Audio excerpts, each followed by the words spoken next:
अस्सलाम वालेकुम स्टूडेंट्स।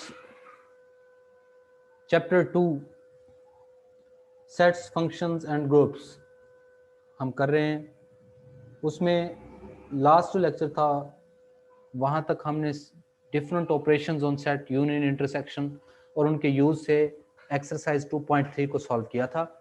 आज हम एक्सरसाइज 2.4 से पहले जो थोड़ी सी थ्योरी है या उसमें जो इम्पोर्टेंट कॉन्सेप्ट्स हैं उनको ज़रा देखेंगे और उसके बाद उससे रिलेटेड जो क्वेश्चंस हैं उनको सॉल्व करने की कोशिश करेंगे।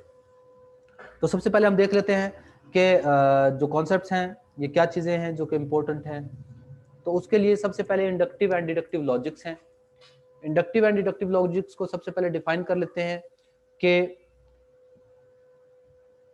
We generally form premises about other on the basis of few contacts only. This way of drawing conclusion is called induction. कि कुछ कॉन्टैक्ट्स होने के बेस पर कि हम किसी बंदे से मिलते हैं, एक राय कायम करते हैं, दो चार दफ़ा मिलके एक मखसूस राय कायम कर लेना या कुछ मुख्तलिफ कुछ राबतों के बाद किसी के बारे में कोई राय कायम कर देने का जो प्रोसेस है, such type of known as induction. और ये ज़्यादातर नेचुरल साइंसेस के अंदर होता है कि हम क्या करते हैं, रिपीटेड एक्सपेरिमेंट्स और ऑब्जर्वेशंस को देखते हुए एक चीज़ से मुतल्लिक अपनी राय कायम कर लेते हैं। और बहुत ज़्यादा जो नॉलेज है वो भी होता भी ऐसी है कि हम अपनी जो ऑब्जर्वेशंस हैं वो बार बार अगर एक जैसी आ रही हैं तो उसकी बेस पे जो राय कायम कर रहे होते हैं उसको हम क्या कह देते हैं, इंडक्शन का नाम देते हैं। डिडक्शन क्या है? Deduction drawing conclusion from premises believe to be true is called deduction. कि आप उन चीजों से कोई एक चीज आप मान के चलें कि ये बात दुरुस्त है और फिर उसको प्रूव करके उसको खोजें, यानी कि फिर उससे जो नतीजा अखज करें वो डिडक्शन है। कि आप एक चीज के बारे में राय कायम कर लेते हैं कि इंसान फानी है। एग्जाम्पल क्या है कि इंसान जो है वो फानी है, और उसके बाद फिर हम लोगों को देखें कि क्या वाकई हर बंदा उसकी डेथ हो जाती है। आपके माइंड में पहले से है कि इंसान फानी है, उसको लेके आप फिर उसकी तलाश में चलें, उसको फिर ट्रू प्रूव करें। तो such way of drawing conclusion is known as deduction. फिर उसके अंदर अरिस्टोटलियन और नॉन अरिस्टोटलियन लॉजिक है कि डिक्लेरेटिव स्टेटमेंट, एक स्टेटमेंट जो कि या तो ट्रू हो सकती है या फॉल्स हो सकती है, लेकिन दोनों एक वक्त में एक हो सकती है, उसको हम क्या कहते हैं, प्रेपोजिशन कहते हैं। और ये मतलब इसके है कि हमारे पास दो ही जिसके चांसेस हो कि या ट्रू हो या फॉल्स हो। एंड ऐसी logics, deductive logics in which every statement is regarded true and false and there is no other possibility is called Aristotelian logic. वो लॉजिक्स जिसमें हर स्टेटमेंट या तो ट्रू हो या फॉल्स हो, इसके अलावा कोई और चांस ना हो, तो इस टाइप के लॉजिक्स को हम क्या कहते हैं, अरिस्टोटलियन लॉजिक का नाम देते हैं। और अगर किसी लॉजिक के अंदर इसके अलावा किसी तीसरी पॉसिबिलिटी या थर्ड थिंग का भी चांस हो तो उसको हम क्या कहते हैं कि वो नॉन अरिस्टोटलियन लॉजिक होगी। वो लॉजिक्स क्या होंगी, नॉन अरिस्टोटलियन लॉजिक होंगे। यहां पर हम वो उसके बाद बता दिया है कि हम इस चैप्टर के अंदर जितनी भी लॉजिक्स को डिस्कस करेंगे वो सारी की सारी अरिस्टोटलियन लॉजिक्स होंगे। उसके बाद सिंबॉलिक लॉजिक है।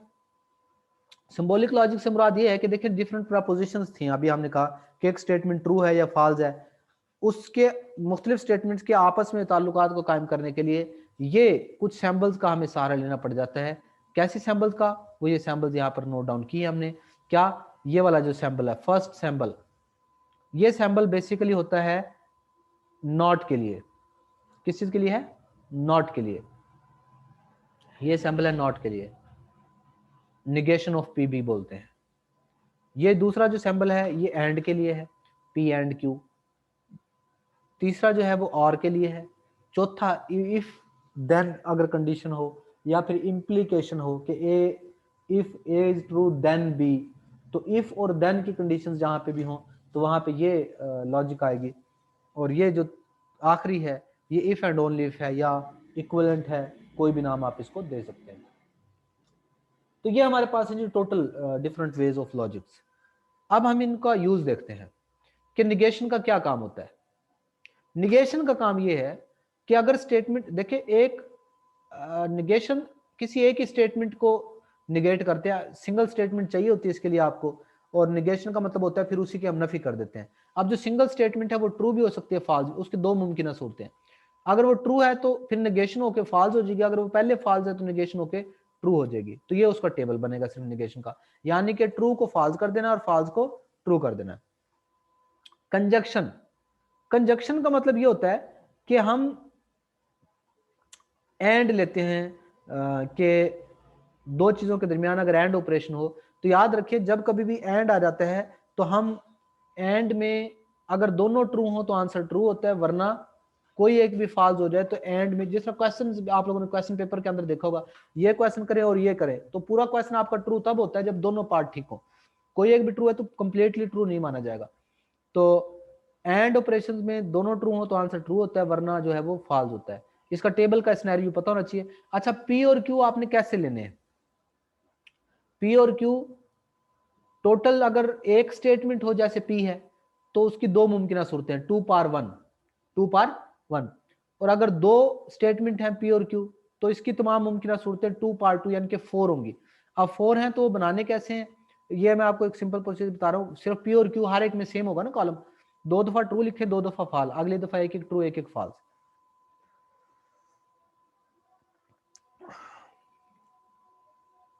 डिसजंक्शन ये आर के लिए होता है। डिसजंक्शन के अंदर आपने ये करना है, ये पी आर क्यू इसका सैंबल होगा, और डिसजंक्शन में कोई एक भी ट्रू हो तो आंसर ट्रू, अगर दोनों फॉल्स है तो आंसर फॉल्स लेना है आप लोगों ने। उसके बाद हमारे पास इंप्लीकेशन है। इंप्लीकेशन या इसको कंडीशनल भी कहते हैं, और इसमें जो पहली स्टेटमेंट होती है उसको एंटीसीडेंट कहते हैं या हाइपोथेसिस कहते हैं, और दूसरी जो है उसे हम कंक्लूजन कहते हैं, उसको हम क्या कहते हैं, कंक्लूजन कहते हैं। और ये सिर्फ एक ही सूरत में फॉल्स होगी कि अगर पहले वाला ट्रू और दूसरा फॉल्स हो जाए तो फॉल्स, वरना बाकी हर सूरत में ये आंसर आप लोगों को क्या देगी, ट्रू देगी। इंप्लीकेशन का टेबल। और इफ एंड ओनली इफ का टेबल, इसके बाद बाई कंडीशनल रह गया, इफ एंड ओनली इफ। तो इफ एंड ओनली इफ का टेबल आप लोगों को इफ एंड ओनली इफ को बाई कंडीशनल भी कहते हैं, ये इफ एंड ओनली इफ का है। और ये सिर्फ उसी सूरत में ट्रू होगा जब दोनों एक जैसे हो, दोनों पी हो, पी और क्यू दोनों ट्रू हैं या दोनों फॉल्स हो तो तब ये ट्रू है, और अगर एक दूसरे से डिफरेंट है तो इसका आंसर फॉल्स है। तो ये बात अगर आप लोगों को पता चल जाए कि इनके बेसिक टेबल्स कैसे हैं या कैसे ड्रॉ करते हैं, तो फिर आप लोग सारी बातें बता सकते हैं। अच्छा, फिर फर्दर इसके अंदर क्या है, conditionals related with given conditionals, कि इसके बाद अगर गिवन कंडीशनल से और कंडीशनल आप लोगों ने फाइंड आउट करनी हो तो कैसे फाइंड आउट करते हैं। पी इंप्लाइज क्यू, अगर आप लोगों के पास कोई एक कंडीशनल है तो इसका कन्वर्स, इनवर्स और कॉन्ट्रा पॉजिटिव कुछ बताने हैं। कन्वर्स क्या भला होती है? अगर पी इंप्लाइज क्यू है ना, तो क्यू बाद वाले को पहले ले आए और पहले वाले को बाद में ले जाएं तो वो कन्वर्स बन जाता है। पी इंप्लाइज क्यू था तो क्यू इंप्लाइज पी कन्वर्स हो गया। इनवर्स क्या होता है, इनको निगेशन कर दे दोनों की, पहले वाले को भी नॉट कर दे, दूसरे वाले को भी नॉट, अगर नॉट है तो वो खत्म कर दे, क्योंकि नॉट का नॉट खत्म हो जाता है। तो कन्वर्स में क्या हुआ था, जगह तब्दील। इनवर्स में क्या होता है, साइन चेंज। और कॉन्ट्रा पॉजिटिव में क्या होता है, जगह भी तब्दील और साइन भी तब्दील। तो ये होता है कन्वर्स, इनवर्स और कॉन्ट्रा पॉजिटिव। तो ये कन्वर्स, इनवर्स और कॉन्ट्रा पॉजिटिव के यहाँ पे टेबल एक ड्रा किया हुआ है। इसमें से एग्जांपल जो आप लोगों ने करनी है जी, एग्जांपल नंबर 4 करनी है। तो एग्जांपल नंबर 4 पे मैं जाता हूँ और उसके बाद फिर नेक्स्ट चलते हैं। Construct truth table for P implies Q and P implies Q। अब याद रखें P implies Q, ये P है, ये Q है, ये बाद वाला भी P नजर आ रहा है देखने में, लेकिन ये Q है। P Q है तो आपको पता है कि दो दफा ट्रू दो दफा फॉल, अगली दफा एक ट्रू एक फॉल। तो P Q ये तो हमेशा सबके लिए सेम रहा करेगा, इस वजह से इसको आप लोगों को बार बार देखने की जरूरत नहीं है, ये P एंड Q लिख लिया। अब P implies Q है ना जब, तो पहले P है और बाद में Q है, तो P पहला कॉलम है और Q दूसरा है। तो इंप्लीकेशन में पहला ट्रू और दूसरा फॉल्स हो तो, जो कि क्या है ये वाला, जिसमें पहला ट्रू और दूसरा फॉल्स है, उसका आंसर फॉल्स आएगा, वरना सारे ट्रू आ जाएंगे। ओके, ये बात हो गई कि पहला सिर्फ दूसरे नंबर वाला फॉल्स हो गया, बाकी ट्रू हो गए। अच्छा, ये तो P इम्प्लाइज Q आ गया। अब इसको एंड P इम्प्लाइज Q, पहला कॉलम ये हो गया, एंड P दूसरा कॉलम ये हो गया। आपने पहले इसको पढ़ना है, दूसरे नंबर पे इसको पढ़ना है। तो पहला ये और दूसरा ये हो, तो एंड के अंदर हमेशा हमें पता है कि अगर दोनों ट्रू होंगे तो आंसर ट्रू आएगा, वरना आंसर फॉल्स आएगा। तो ये उसके मुताबिक आंसर आ गए। अच्छा, फिर P implies Q and P तो आ गया, वो ये वाला है। अब इम्प्लाइज Q क्या है? Q ये वाला था। अब पहला कॉलम ये है आपका, दूसरा ये है। तो आप लोगों ने कहा हुआ है कि इंप्लीकेशन में पहला ट्रू और दूसरा फॉल्स हो, तो पहला ट्रू दूसरा ट्रू है तो आंसर ट्रू आएगा। इसके अलावा तो ऐसे भी पहले फॉल्स है, बाकी पहला ट्रू और दूसरा फॉल्स होता तो तब आंसर फॉल्स आ सकता था। इसमें ऐसी कोई कंडीशन नहीं है, तो इसका मतलब सारे आंसर ट्रू आ जाएंगे। तो ये इसका टेबल बन गया।